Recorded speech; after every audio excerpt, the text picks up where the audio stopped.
Okay, let's do it. G'day, I'm Pete Techman Coleman for a very here. Start again. Sorry. G'day, I'm Pete Techman Coleman.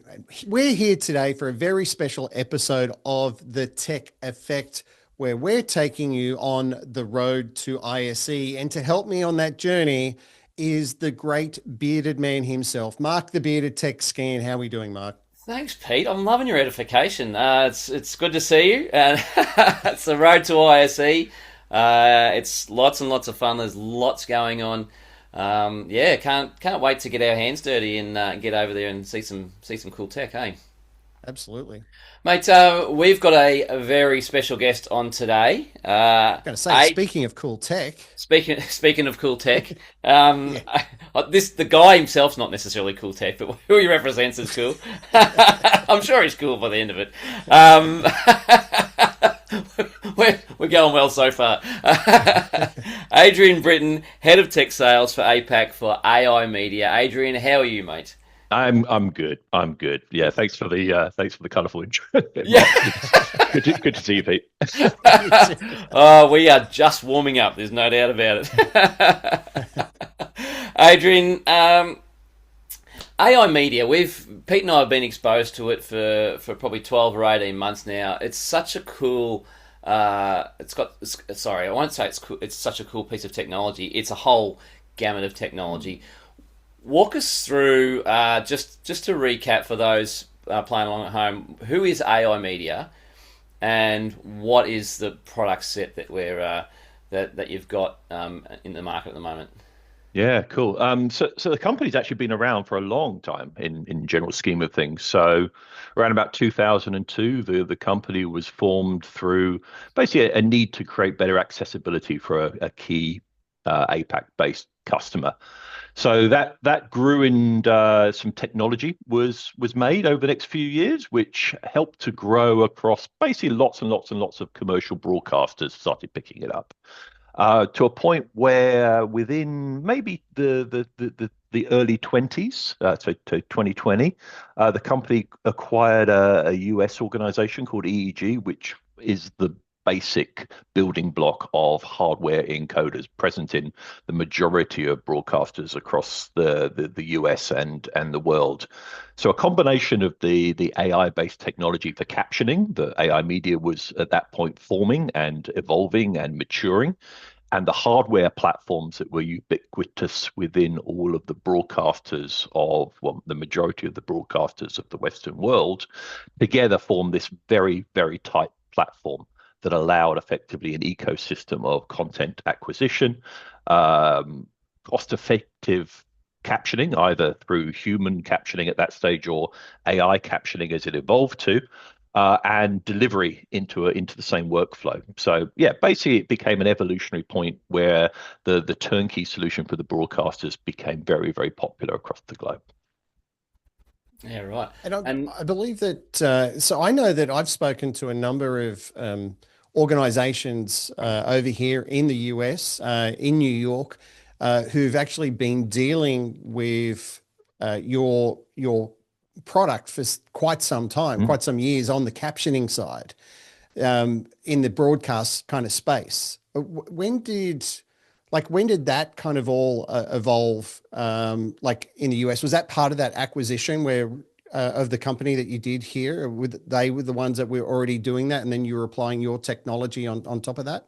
Yeah, exactly. So EEG was the Yeah, company name. Obviously, it's now yeah, part of AI Media, but sure. EEG was for a long time, far beyond the year 2000 backwards, has been the well-respected building block of how to Mm, get ancillary captions into the broadcast workflow.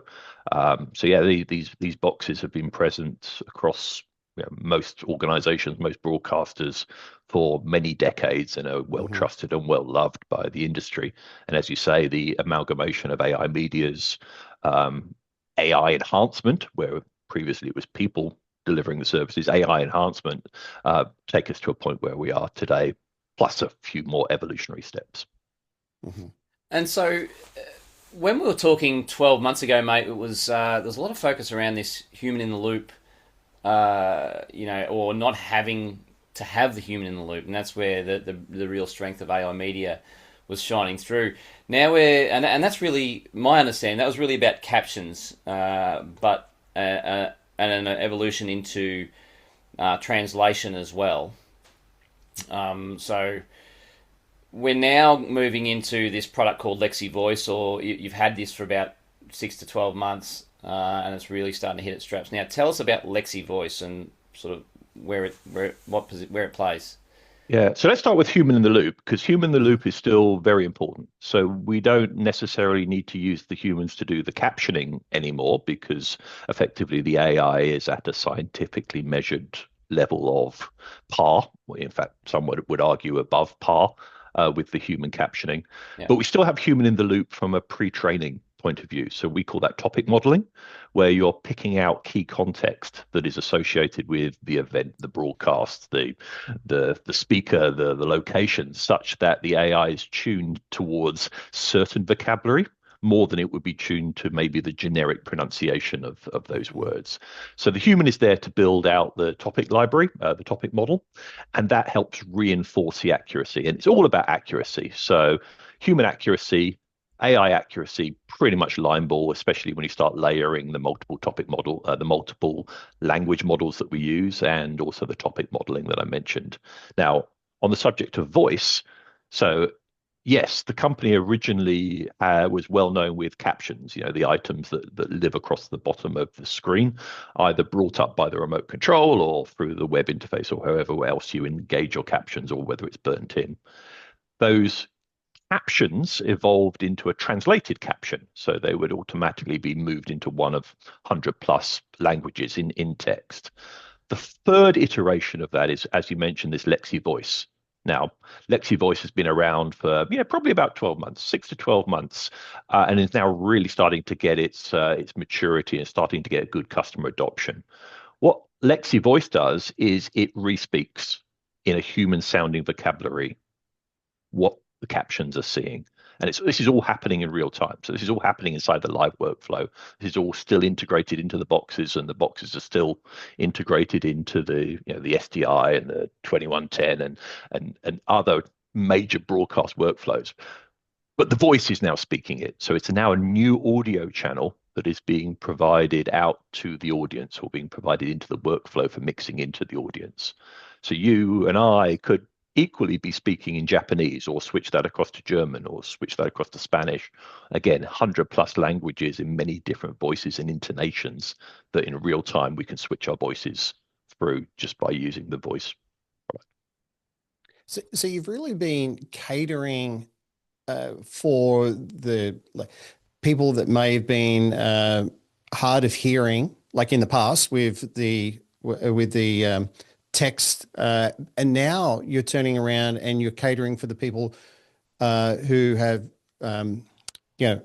potentially blind people or hard of sight, by having that voice model available to them. But you do much more than that. I mean, and that's great that you do that. It's great that you cater for those people who rely on your product to actually, to stay up to date with the news, to still be able to, sort of view or understand, television shows or content, any form of content that's coming in. But you're now, I believe that your focus is going beyond that. So you're providing that service already. Now you're sort of hitting new markets. Can you tell us a little bit more about what markets you're targeting, hitting, or implementing these your technology into? Yeah, I mean, great point, Pete. Yeah, so accessibility is still super important. It's still burnt into the DNA of the company, and it's still obviously where the company is best known for the accessibility captions. But now that you are creating an audio track, there's a whole bunch of monetization possibilities that come from that point. Monetization in terms of re-syndicating content. So I know let's pick baseball for the sake of argument. I mean, you could take I'm based in Australia. You could take the Australian baseball and push that into Japan. There you go. All the commentators are now speaking Japanese in a passionate kind of way. with that comes obviously monetization in advertising. You've now got the Japanese advertising market that you can pick across. You've now doubled up on the rights that you purchased as a baseball rebroadcaster.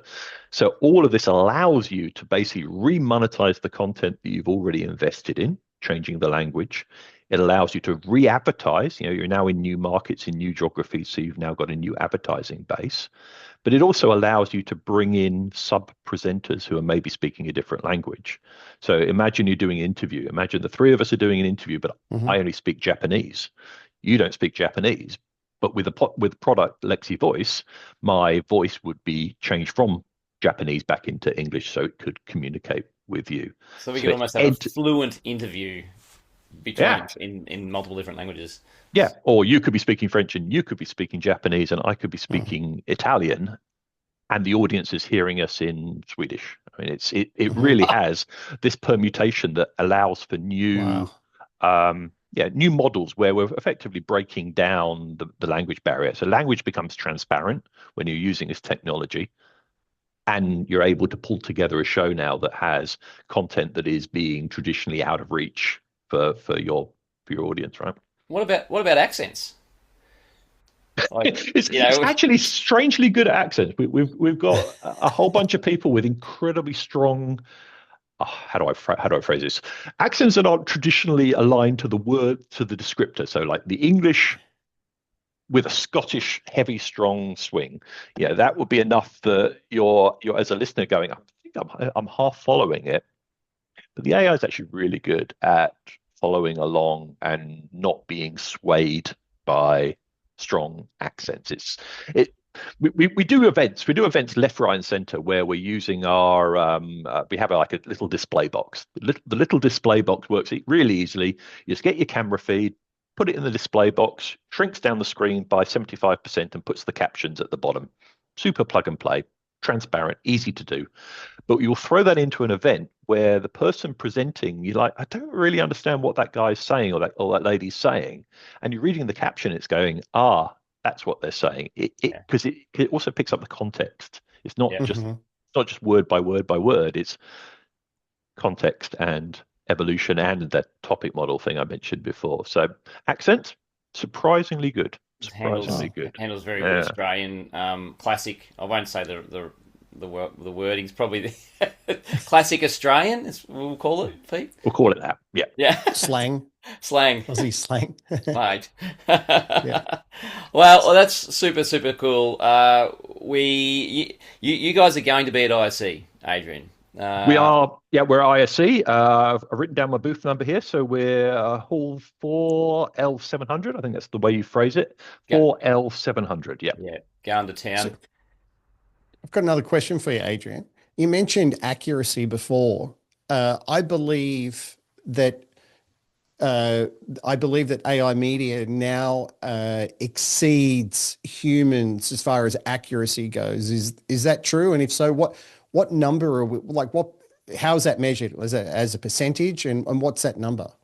Yes. So the score is called NER. It's basically a scientific approach for how close the interpreted words were with the original speaking words. The percentages are obviously up in the high 90, the top end of 90s. It does vary slightly by the language. So our website has a thorough scientific kind of component of that. So in terms of measuring your language against the AI, refer to the website. It's probably the latest greatest there. As our CEO Tony keeps saying, today is the worst this is ever going to be. Yes. So nothing is more truthful than the fact that our models are improving every single day. We're layering on additional models every single month, and those additional models might do Mandarin a little bit better, or they might do Mongolian a little bit better, or they might do a language that has a minority following. There are many of those in the world. So every day we're adding more and more capabilities in terms of the models and the topic modeling, so the accuracy is just getting better and better. But yeah, it is arguably and scientifically better than human powered captioning. Amazing. Yeah. So, so, so you're not only doing transcription, you're doing translation, and now you're actually doing the spoken voice, which is amazing, absolutely incredible. How many languages do you support? And does it vary depending on what you're doing, whether it's the translation or the voice or transcription? Does that those numbers vary? Yeah, there's a little bit of variability in there. From a captioning and translating the captions point Hmm. of view, it is a higher number. Hmm. So we say 100 plus voice spoken. So at the end of the journey, it's 100 plus, but it's probably Hmm. more than that in the translation layer. And it's Hmm. probably about the same in the transcription layer. Hmm. But again, that's just a function of the models, the large language models, and the ASR, Yeah. the speech recognition models that we're adding. So if a customer comes to us with a very, shall we say, non-traditional or a requirement that we've not seen before, it's not terribly hard for us to source new language models or new engines that can take that and add that as a respoken voice or as a translated element. It's also worth saying that the respoken voices come in different levels and passions. So you don't Hmm. just say, I'd like the male voice or the female voice. It gives you a Sure. whole menu full of, some people are more passionate, some people are more relaxed.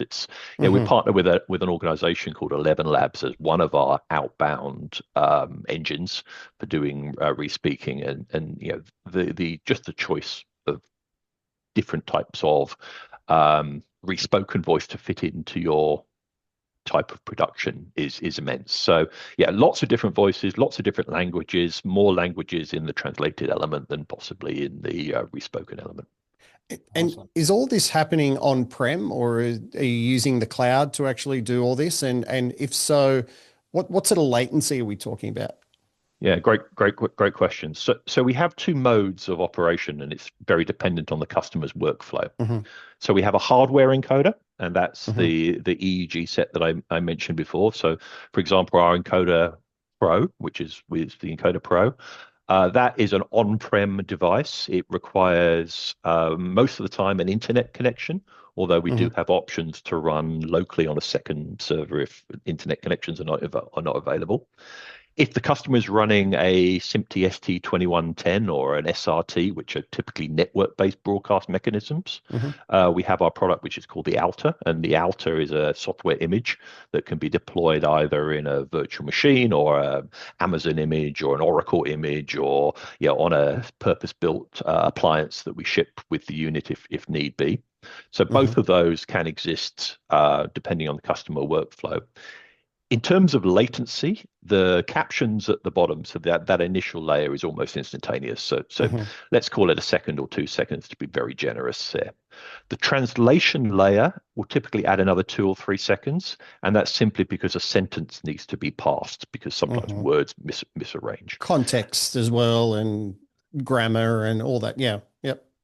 Yeah. And the respoken is probably then another 2 or 3 seconds after that. So you do get change out of about 8 seconds between saying the word and it coming out at the other end.